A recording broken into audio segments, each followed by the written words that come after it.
Businessman Opinion. Baik, mitra bisnis. Badan Legislasi atau Balik DPR menilai Indonesia sudah cukup memiliki aturan soal pemberantasan korupsi tanpa adanya rancangan undang-undang perampasan aset. Hal itu disampaikan Ketua Balik DPR saat menanggapi tidak masuknya RUU perampasan aset ke dalam program legislasi nasional atau prolegnas yang ditetapkan DPR. ICW menyebutkan RUU perampasan aset merupakan instrumen penting dalam agenda pemberantasan korupsi. Apa komentar Anda, mitra bisnis, melihat RUU perampasan aset belum masuk prolegnas DPR? Di 633-9160 atau WhatsApp call di 0816-924-924. Motif satu pepatah, kalau mau nyapu mesti pakai sapu yang bersih. Nah, kalau sapunya kotor, anggota DPR juga terlibat, bagaimana mungkin undang-undang perampasan aset itu dibuat segera? Gitu, bukan? Gini, saya membahasnya dari perspektif kedemokrasian. Jadi demokrasi itu Mas Beni beberapa kali menyampaikan ada jargon yang sangat populer, yaitu Vox Populi, Vox Dei. Suara rakyat adalah suara Tuhan. Tetapi sejak demokrasi dirusak sama Mulyono, berlaku sistem feodal. Jadi leadership itu, kepemimpinan itu disampaikan dari atas ke bawah. Kalau Vox Populi Vox Dei itu bottom up, dari bawah ke atas. Itu yang ideal harusnya. Itu yang pertama ya. Kemudian yang kedua, perhatikan reputasinya DPR. Tanggal 22 Agustus hampir DPR itu dibubarkan sama masyarakat. Ada mahasiswa, buruh, guru, LSM, ormas. Tapi karena pertahanan terlalu kuat, walaupun yang datang mau paripurna itu hanya 68 orang, tapi keamanannya terlalu kuat, nggak berhasil masyarakat menduduki DPR itu. Jadi jelek sekali DPR itu. 22 Agustus itu. Tanggal 20-nya dari MK keluar gitu, MK 60, MK 70 itu. 21 mereka rapat dengan cepat, terus 22 direncanakan rapat paripurna. Turun pro demokrasi, kawan-kawan pro demokrasi, serentak batal gitu jadinya. Terus ditambah lagi Presiden Prabowo, dia gemetar, wah ini kalau terjadi DPR diduduki sama mahasiswa, bisa bubar DPR ini, bisa nggak dilantik dia jadi presiden. Cepat-cepat dia perintahkan Sufi Dasko Ahmad untuk menyampaikan bahwa sidang paripurna dibatalkan. Itu tahun 22 Agustus 2024.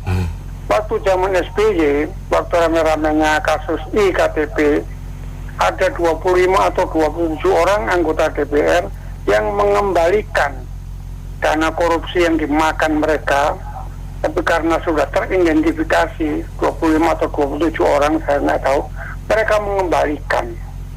Enak banget. Terus nggak ada urusan hukumnya. Seperti itulah, dan berbagai banyak lagi masalah. Mungkin pendengarmu yang lain lebih tahu. Jadi sulit kita mengharapkan negeri ini baik. Saya bukannya pesimis ya, tapi skeptis. Itu sementara dari saya. Ini kan anggota DPR yang baru ya. Artinya anggota DPR walaupun baru pun sudah nggak punya komitmen terhadap pemberantasan korupsi. Kemudian yang kedua, siapa ya ketua baliknya ya? Ini kita perlu tahu nih dari partai mana. Karena selama ini itu kan sebetulnya rancangan undang-undang ini kan sudah diusulkan oleh Pak Jokowi. Udah berapa tahun ya, lama. Tapi kan memang nggak pernah direalisasikan jadi undang-undang. Nah, ketua-ketua partai itu kan sudah banyak sekali yang tergabung dalam kabinet Pak Prabowo. Nah, harusnya kalau Pak Prabowo memang berniat untuk mengurangi, memberantas korupsi dari Indonesia, dia bisa menekan itu ketua-ketua partai. Kecuali partai dinasti Indonesia Perjuangan. Itu yang memang nggak bisa ya, karena dia udah terlalu tua, susah untuk ditekan itu ya. Nah kemudian kalau memang Pak Prabowo memang berniat untuk memberantas korupsi, pertama dia bisa keluarkan itu Perpu ya, itu kalau misalnya dia mau, jadi paksakan aja nggak apa-apa ya. Kita lihat itu apakah Pak Prabowo berani ya, pertama menekan ketua partai yang ada di kabinet dia, dan kedua keluarkan aja Perpu untuk pemberantasan korupsi. Saya rasa itu aja deh. Sudah pastilah siapa yang berani tanda tangan. Ya, itu mereka yang orang kaya-kaya di DPR. Ya pastilah orang DPR pasti orang yang kaya-kaya. Coba kita aja sebagai tetangga, misalkan ada satu anggota DPR di lingkungan kita, ya, itu dia ngebangun usaha aja dari korupsi, dari kong kali kong segala macam, ya. Terus mereka berani kira-kira itu. Ini jadi lucu semua kayaknya ya.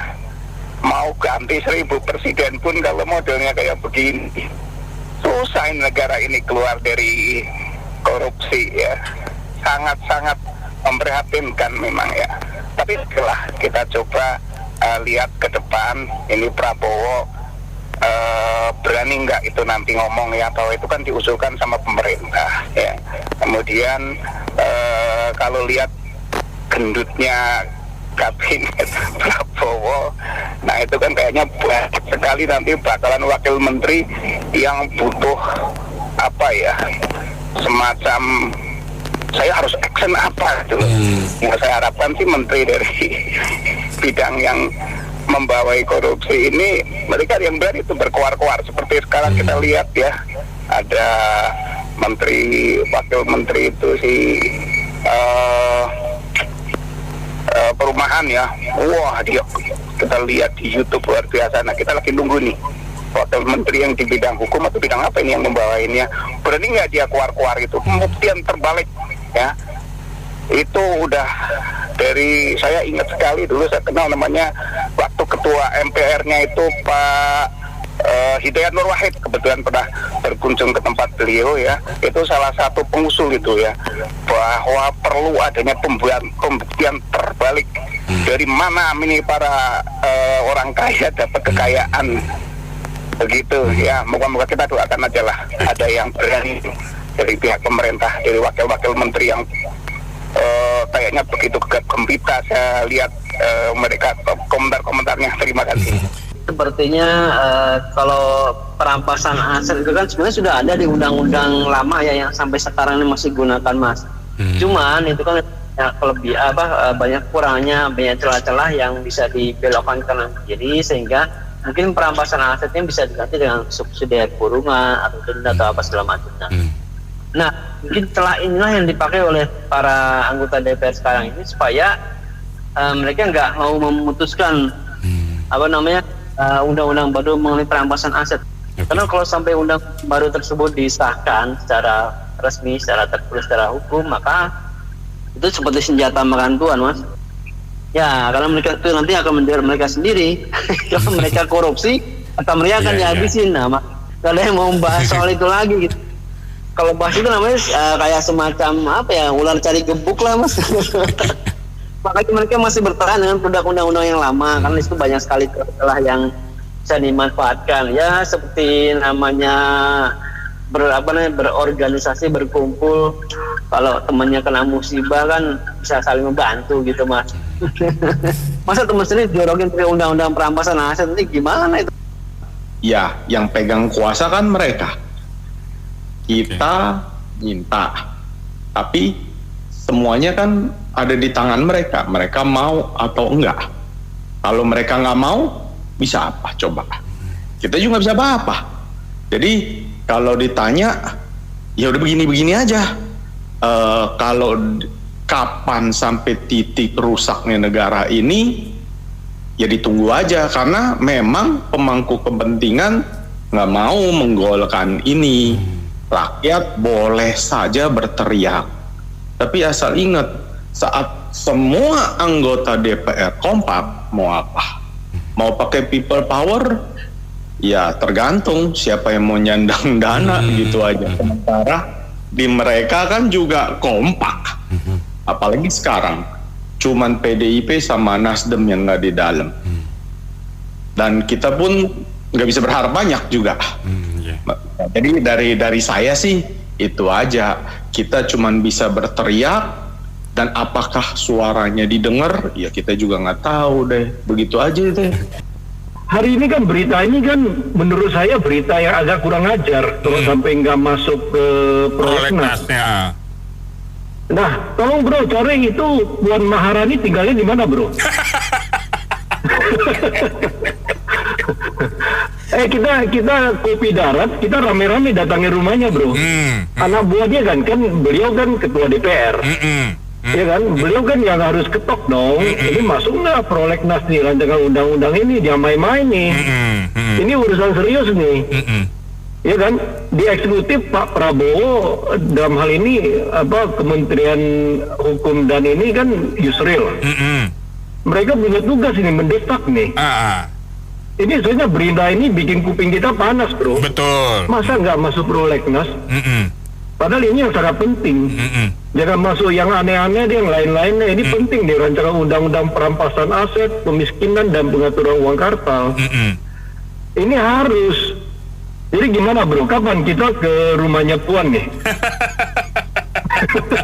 Sekarang juga lagi dengerin kali. Iya, saya harap mudah-mudahan beliau dengar. Karena tadi yang bilang nggak masuk prolegnas siapa ya bro? Ya, balik Pak. Badan legislatif. Nah, balik nih, ini badan legislasi nih. Ini di komisi berapa sih urusan ini? Nah ini nggak tahu kita ini komisi 10 atau komisi berapa ya, saya nggak tahu nih. Soalnya jumlah komisinya nambah juga, bingung juga. Komisi sekarang kan nambah kan? Iya benar. Nomenklatur kan nambah, semua jadi nambah. Iya. Nah ini dua pihak lah. Satu pihak kita walaupun di radio ini Business Opinion kita sepertinya bercanda, tapi saya kira semua pesan di pendengar sini, pembicara sini serius. Ini negara ini urusan korupsi ini udah akut. Ini harus serius menghadapinya dan menyelesaikannya. Hukum kita yang dibuat, aturan yang yang dilanggar, semua yang dibuat. Ya kan? Ini yang membuat kita masyarakat ini yang kelas bawah ini seolah-olah dalam tanda kutip terus-menerus dibodoh-bodohin. Dan kita yang setelah pemilu, kita yang milih eksekutif, kita yang milih legislatif, tapi setelah itu juga kita tanda kutip sepertinya dicuekin aja setelah itu. Itu kan nggak benar kan bro? Harapan jauh panggang dari api gitu ya? Betul, ini bukan panggang dan api lagi nih bro. Mau makan steak aja susah, kata panggang-panggang bro. Ya. Aduh, ini kan nggak bener ini. Oke. Jadi saya pikir ini harus didengar. Nah, ini semuanya punya opini ini sangat mendesak untuk pemerintah perhatikan. Eksekutif harus menanggapi berita ini, saya kira. Dalam hal ini Pak Yusril itu harus menanggapi, mewakili Pak Prabowo. Dan kita lihat dalam 1-2 hari ke depan reaksinya apa. Kalau enggak, kita sama-sama datangin rumahnya Ibu Puan. Gini, memang ya dalam undang-undang tipikor tindak pidana korupsi itu terkait perampasan aset sih ada disebutkan, ya kan? Tapi nggak detail, cakupannya nggak luas, ya kan? Jadi di sini terjadi kekosongan hukum. Gitu. Jadi kekosongan hukum ini diharapkan akan diisi oleh undang-undang perampasan aset. Gitu kan, gitu. Jadi kalau misalkan gini, kalau sebelumnya ini kan selama masih dalam pembahasan di DPR, itu kan Presiden mau mengeluarkan Perpu juga sepertinya belum bisa ya. Iya kan, tapi kalau seandainya undang-undang ini dianggap sudah nggak akan dibahas lagi, gugur, iya kan, ini Presiden bisa mengeluarkan Perpu sebenarnya, bisa mengeluarkan Perpu untuk mengisi kekosongan hukum, karena undang-undang yang ada saat ini belum ada yang mengatur. Jadi untuk mengisi kekosongan hukum tersebut, Presiden bisa mengeluarkan Perpu. Kalau undang-undang ini dinyatakan sudah nggak akan dibahas lagi oleh DPR, dianggap gugur, iya kan, oleh DPR gitu kan, gitu. Jadi saya rasa ini undang-undang ini kan usulan pemerintah. Iya, betul. harusnya pemerintah jangan diam aja. Pemerintah harus dorong terus gitu ya. Iya kan? Iya gitu. Hanya masalahnya di sini, di DPR ini mayoritas legislatif, mayoritas anggota DPR adalah koalisi pemerintah. Apakah Pak Prabowo berani? Iya kan? Seharusnya kalau demi rakyat berani, iya kan? Gitu. Jadi ya inilah Bung Denny, makanya saya bilang kan ya, di sini menunjukkan bagaimana rendahnya komitmen dari DPR dan para elit partai politik dalam hal pemberantasan korupsi. Makanya makin banyak partai politik, demokrasi kita maka makin kualitasnya pun makin turun ya. Oke. Pantun dulu gue coba dites sama dosen pantun. Dilanjut kalau begitu. Ke pasar baru beli keset. Cakep. Ke pasarnya bareng si Lulu. Cakep. Lu semua pada mau undang-undang perampasan aset. Emangnya siapa lu? Apa lu? Masuk nggak? Masuk, bener itu mah. Satir dikit bro, satir. Yoi, sarkas, yoi. Sekarang lo pada bebusa-busa keluar perampasan aset. Yang kuasa kan gue. Mau apa lo? Iya nggak? Emang lo bisa apa? Kalau gue nggak mau, sekarang gini, banyak pendengar ngajarin situasi penting, bikin perpu, bener. Tapi emangnya kita nggak kekurangan profesor tuh yang jago, yakin bakal digolin. Kalau dia bilang keadaan nggak genting, mana berani keluar perpu, betul nggak? Nah itu. Nah sekarang gini, Pak Prabowo itu udah satu tim, koalisinya gemuk. Kalau mau dibilang mau digolin, itu gampang. Nah tapi buktinya kan enggak. Jadi kalau mau dibilang even partainya bilang enggak, kita di sini ngegonggong aja terus kalau istilahnya, ya. Yang kuasa dia, lo mau apa? Lah kita cuman bisa ya istilahnya kalau yang dilihat ya di sini gonggong tapi separuh ngemis, ayo dong digolin, ayo dong kan gitu aja, bener nggak bro? Satir kita nih udah. Oke, mestinya gonggong sembaring gigit langsung ya.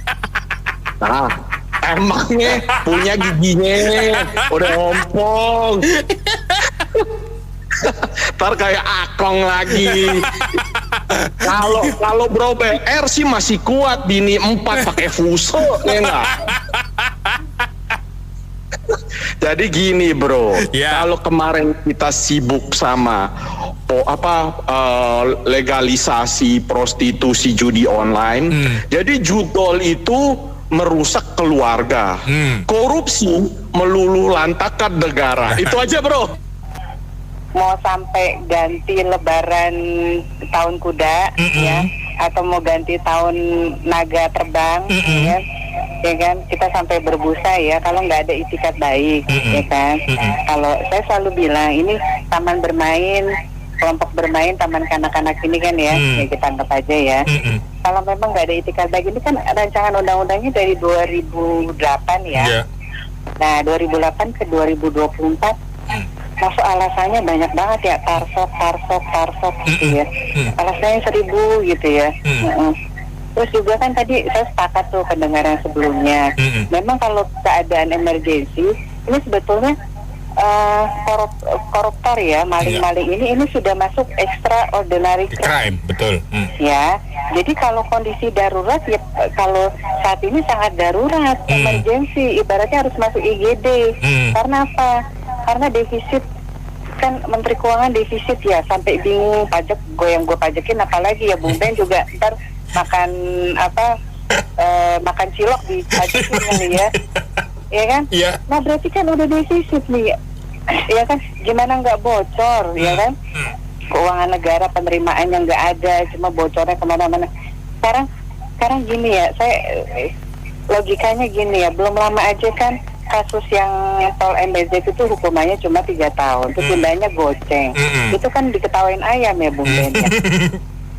Jadi saya bingung ya.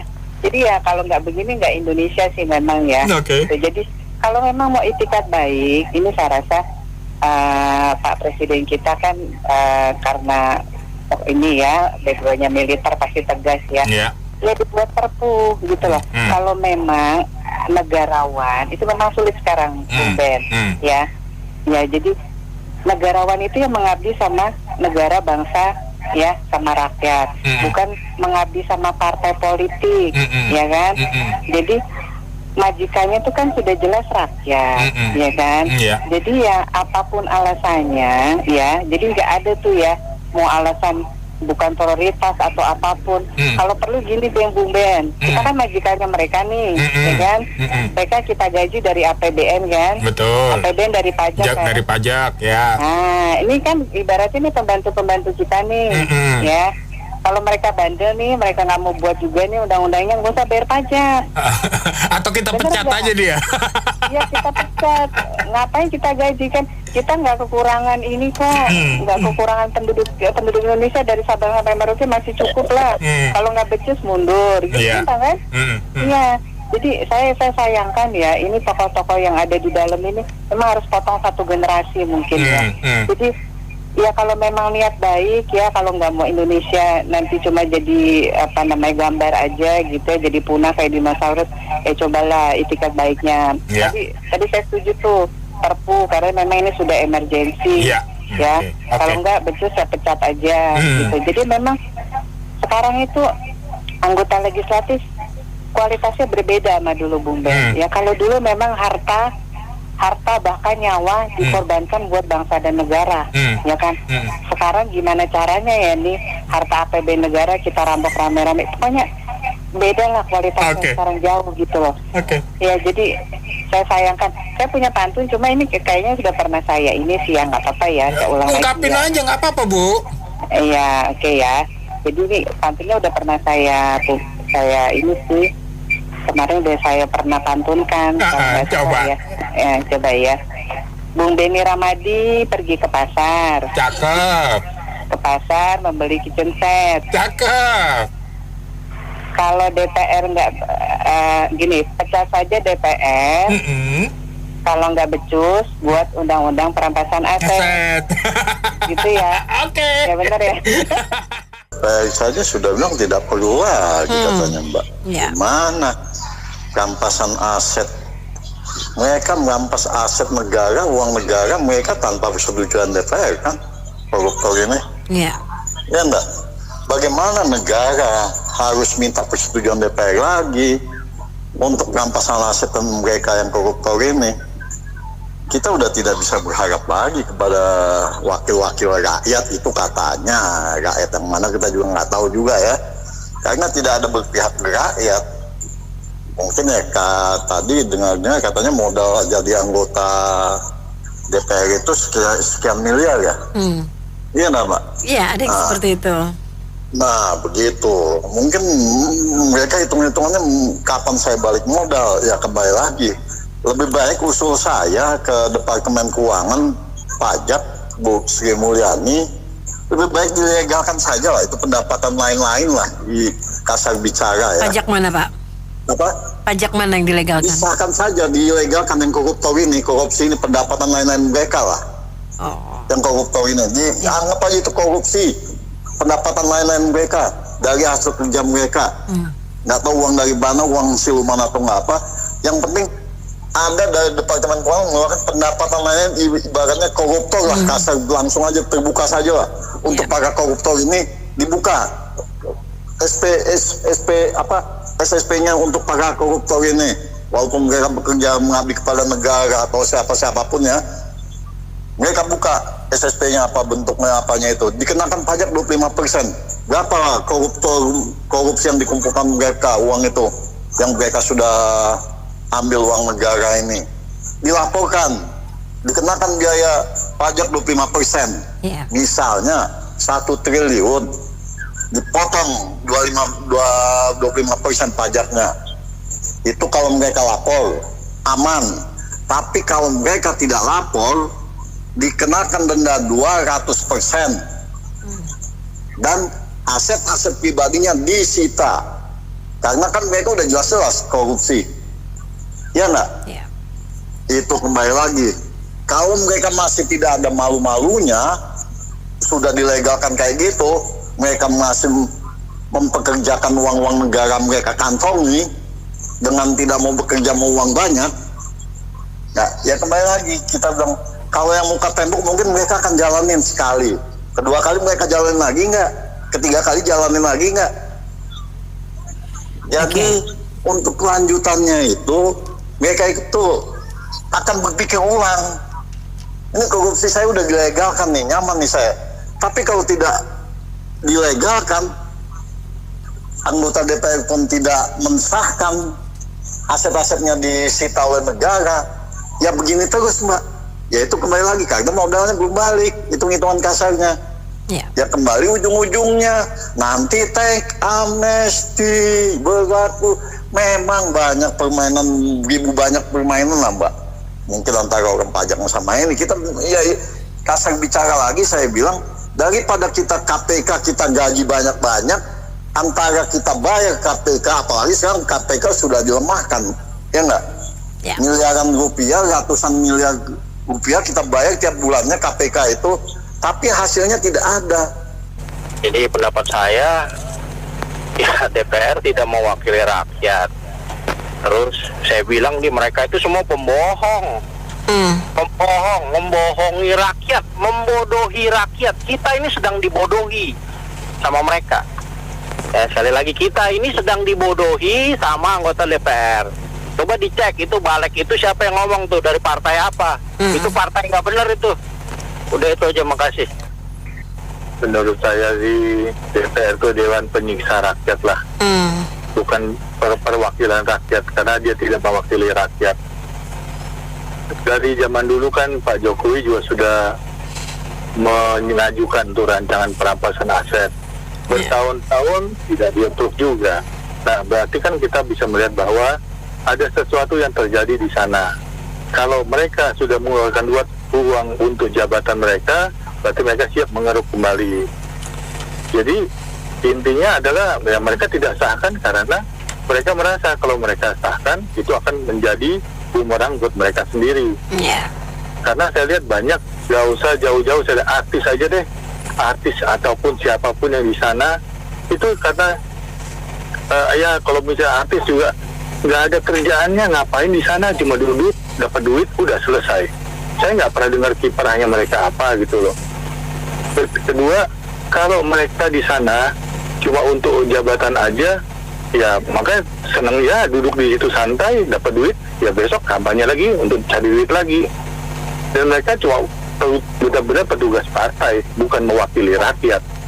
Jadi saya rasa ya mending seperti yang lalu dibilang uang ilegal ke kasino segala, mending bikin aja sekalian deh. Buat apa? Toh mereka juga tidak takut sama Tuhan, walaupun mereka beragama. Korupsi duit rakyat juga sama aja. Jadi ya mau diapain juga, ya itu harus disahkan undang-undangnya, karena mereka rasa itu tidak penting, akan jadi pisau untuk menusuk diri mereka masing-masing. Itu aja lah. Undang-undang perampasan aset itu kenapa tidak dilaksanakan di DPR, Mbak? Coba Mbak bisa ambil kesimpulan nggak? Karena mereka, ya mohon maaf kalau saya salah perkiraan, semuanya terlibat, Mbak. Jadi takut untuk dirampas asetnya. Jadi itu diundur-undur terus ya, supaya tidak terjadi. Tapi kalau hal-hal yang di luar keputusan mereka itu diduluin, Mbak. Iya kan, seperti you punya membuat jalan tol, kenaikan apa semua pasti diduluin gitu loh. Jadi ini sebenarnya memang betul. Pada saat mereka ikut kontestasi jadi anggota legislatif itu dananya dikeluarkan banyak, Mbak. Bayar untuk biaya semuanya itu kan harus jual tanah, jual rumah, jual mobil, jual apa kan. Otomatis kalau duduk, Mbak, ya you harus punya pikiran dong bagaimana caranya untuk membalikan dana tersebut. Jadi ini jadi pokok pikiran. Selama ini kan negara tidak membiayai setiap kontestasi, baik yang menjadi anggota kabinet atau bupati atau wali kota, itu semuanya harus biaya sendiri.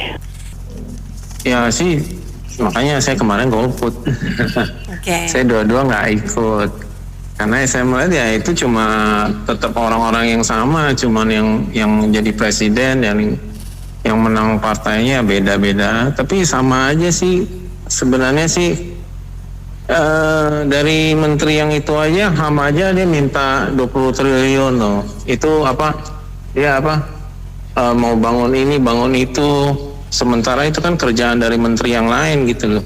Jadi emang udah apa ya? Saya nggak ada keyakinan seperti itu gitu loh. Makanya kemarin nggak mau milih. Padahal kemarin ada yang bilang kalau nggak milih, ntar kita dibilang nggak bertanggung jawab. Sekarang yang milih yang bertanggung jawab tuh, yang dipilih itu jadi nggak mau sahkan tuh. Itu gimana tuh? Salah pilih berarti. Kalau buat Akong sih, negeri ini saya juga istilah bukan pejabat apa ya, nggak ada untung rugi. Cuma saya nilai kita punya hukum, kok bisa kacau ya. Orang DPR kan orang titipan partai, bener nggak? Iya. Jadi di negeri itu nggak ada standar siapa sih yang berhak menentukan salah atau hukuman atau koruptor. Kayak kemarin di Surabaya kan ketangkep kan, kayak gitu. Juga orang partai yang membunuh orang ya gitulah. Jadi masa depan bangsa kita kan orang luar ini kan pantau. Kita kan banyak orang susupin dari dari luar tentang hukum kita. Ya mereka sih nggak ngomong. Ya orang kan lama-lama nggak berani invest di sini. Yang mati kan rakyat lama-lama kan. Tadi saya dengar korupsi apa PHK lama kacau. Kalau kita punya hukum nggak tegas, ya nggak. Pasti orang kan bisa nilai, ya udahlah pindah ke tempat lain. Akhir lama-lama ya kita semua yang kena getahnya. Jadi nggak ada pastian, nggak mungkin DPR mau sahkan mana ada sih maling tangkap maling, ya nggak?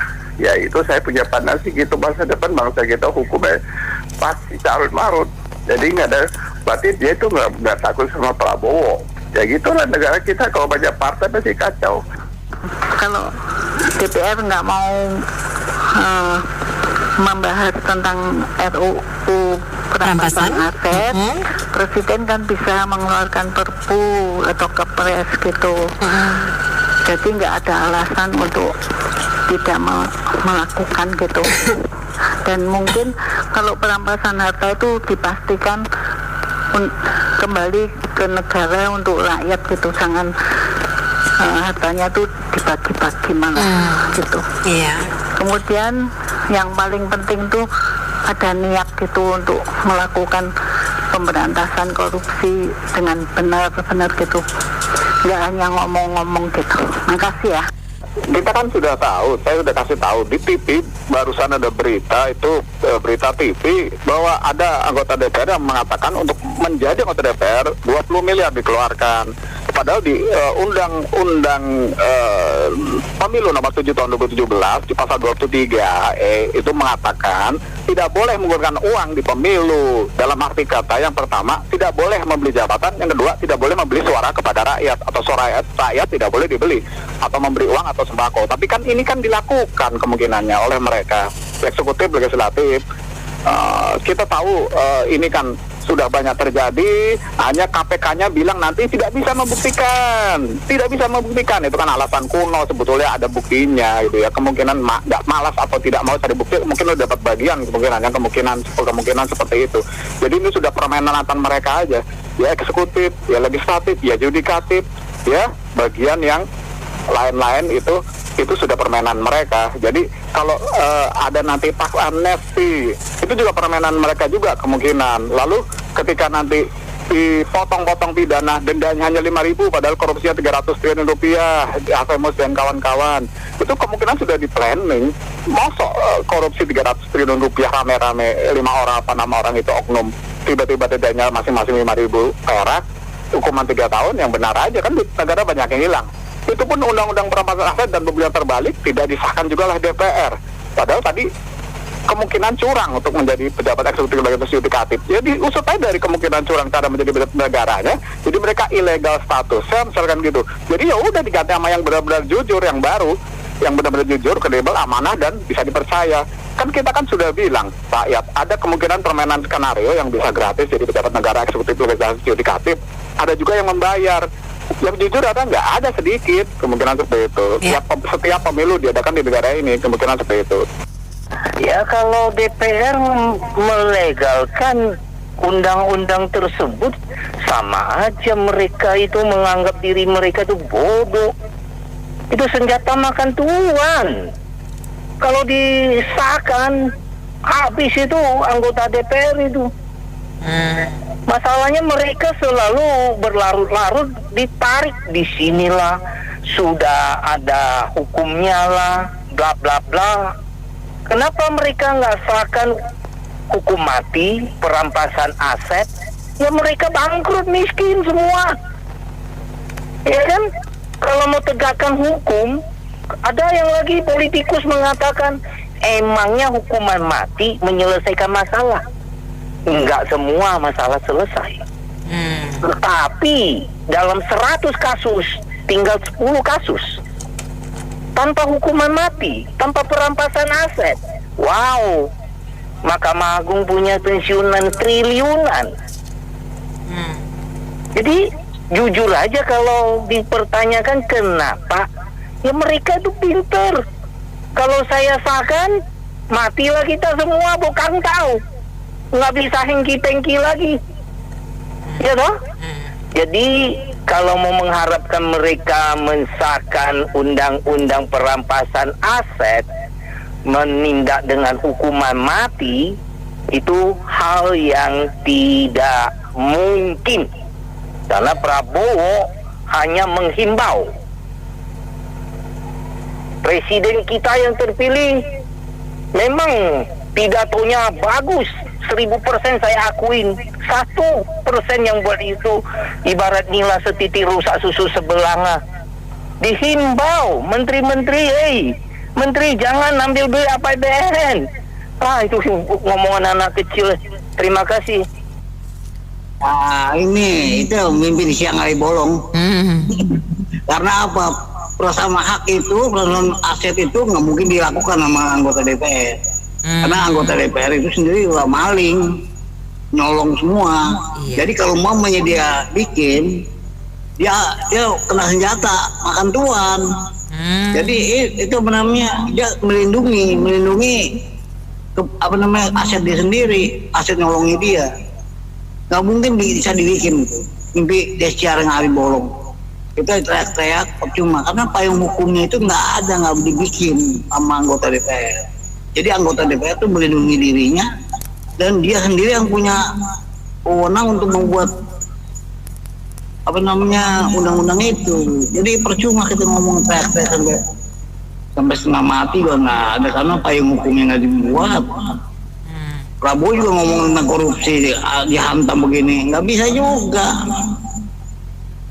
Harus ada orang yang berani untuk membuat itu anggota DPR yang benar-benar murni, yang tulus untuk membela rakyat. Ini kan semuanya kan maling semua. Kemarin saya dengar ada usulan anggota DPR harus 10 tahun untuk melunasi utang-utangnya dia waktu dia jadi anggota DPR. Kalau 5 tahun nggak cukup, kalau 10 tahun bisa cukup. Ini usulan dari Nasdem, Partai Nasdem. Nah, saya pikir ini bukannya untuk membela rakyat, ini membela perutnya masing-masing dan kekayaan. Itulah jadinya masalah di Indonesia ini begini, nggak bisa, udah nggak bisa ngomong apa-apa lah tentang DPR ini. Terima kasih. Baik, terima kasih atas opininya. Saya Anita Wijaya.